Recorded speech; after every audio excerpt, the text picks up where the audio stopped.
Okay, part two. I'm Tracy Cash.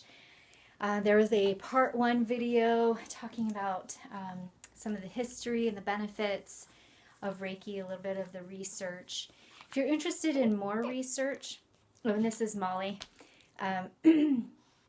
She can't not be on my lap if I'm sitting down, so thanks for being patient with her. If you're interested in more of the research, Pamela Miles on her website has quite a bit.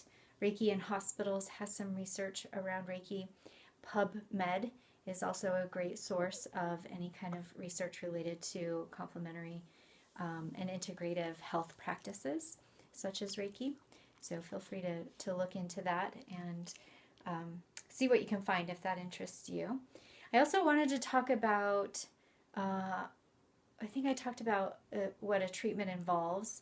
I'll talk a little bit more about that. So a person coming in for a session with me, for example, a full session would lie on a treatment table, fully clothed, comfortable, whatever we can do to make the body comfortable, whether that's bolsters, pillows, blankets. Positioning doesn't really matter. Most people lie on their back because they're comfortable with that. But I've had pregnant women lie on their side with pillows propping the pregnant belly and between the knees, things like that. Because ultimately it's just about the person getting comfortable and relaxing completely. And then we would place hands in these different positions for several minutes each. So the whole Reiki portion can be usually about 45 minutes to an hour if somebody's going to soak up everything that they need in that particular session. But I can also work with somebody on a chair or standing or lying on the floor or lying on a couch. So whatever's available, whatever amount of time we have available to us, if it's only a couple of minutes, that's fine. Might just put hands on shoulders for that time and be done. But most people experience relaxation. Some people experience tingling. Occasionally people will experience a bit of pain as it gets released from the body, or emotion or memories. People often end up feeling more clear. I had one woman get up off the table after a session and say, "Wow, that was amazing. I've been dealing with a family issue and now I know what to do." And she had 2 sessions and that was it. So that it helped her figure out whatever it was that she needed to figure out for that. We can also do Reiki on ourselves. So you saw me showing you what the hand positions would be like if I were to work on somebody else. You know, it would look like that. But I can also do self-Reiki, and that can benefit me in terms of reducing my stress, taking a moment to get present, supporting any kind of meditation or as a meditation in and of itself. And it's recommended that practitioners do self-Reiki every day whenever possible. And so I've been using Reiki in that way since I learned it in 2003, and it's been really amazing. It's helped me get through some really tough times. It's helped me through some stressful relationships. And we can bless our food with it. We can bless our medications with it. We can give Reiki to animals. They really love it. We can use it on our plants. We can use it in our space to clear our space, for example, or bring in healing energies into and make it a sacred space if we want to do it that way. So Reiki can be used in unlimited ways, and it's really become part of my lifestyle.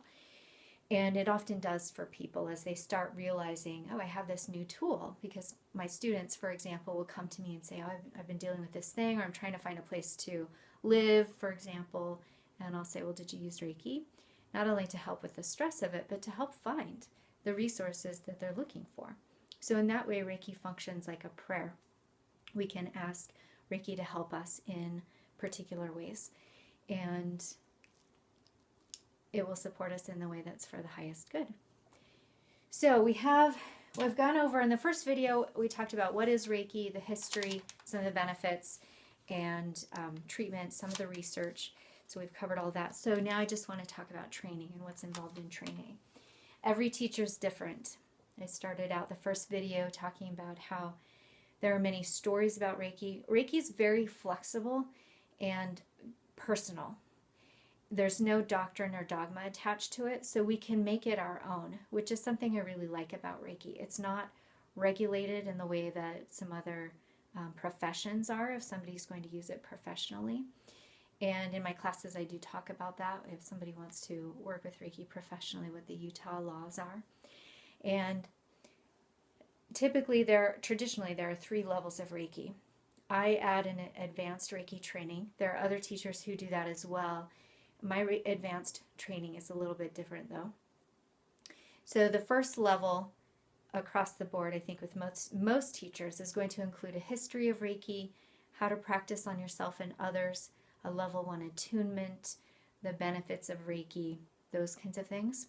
I've also added to my training some Japanese meditations, ethics and boundaries kinds of information, and starting to talk about using Reiki as a profession. Everybody gets a manual and a certificate after all the courses, or with all the courses. Level 2 traditionally includes 3 symbols, and I included some additional Japanese meditations, more boundaries and ethics, more professional information, so that those who are interested in using Reiki professionally can do so and feel confident and credible, and offer a really good service. So the 3 symbols. Power symbol helps to clear and cleanse and enhances the strength of the Reiki. Mental emotional symbol helps balance our emotions, helps us learn, helps us with addictions, helps us with the mental clarity, intuition, those kinds of things. And the distance symbol helps us to send Reiki across time and space. That's the prayer part that the way that I think about that. And then the master level, I'm going to skip the advanced level for just a second. The master level includes the master symbol, how to teach the different levels, how to give attunements, that sort of thing. The advanced Reiki training that I include is about learning more about yourself, developing and strengthening your relationship with Reiki, practicing, and people finish that class feeling so much more confident. I give assignments in all of my classes. I also give the Reiju blessing, which is the Japanese attunement, in the advanced class.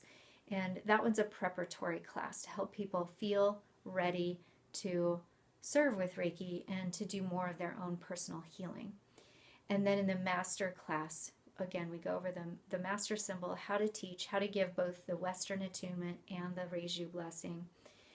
And we talk about what it means to be a teacher. From level 1, technically you're a teacher. You say, oh, I've been taking this Reiki class. All of a sudden you are now the teacher saying, well, this is what I know and this is what I've experienced so far. So we talk about that and what does that mean and how does that feel, and exploring that for ourselves, and how do we work with the inner teacher for ourselves and when we work with others. We talk more about boundaries and ethics, more about professional practice. And we do some really fun things on the last day of that class. So we learn some additional techniques like the distant crystal healing grid, and using the Antakarana symbol, and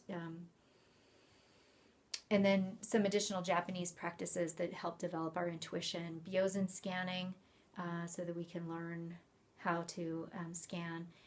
Reiki is very basic. We don't really need to do any assessment, and the only thing Byozen scanning does is help us identify which areas need more Reiki. So it's really nice. It helps us to kind of get out of the way and let the healing happen. As people do their own healing, we as the practitioner are just the facilitator. Trying to think if I've forgotten anything. We have just a minute or so left. Please feel free to post questions. Happy to answer any questions that you have. And I'll post my website so that you can sign up if you're interested in more. Thanks so much.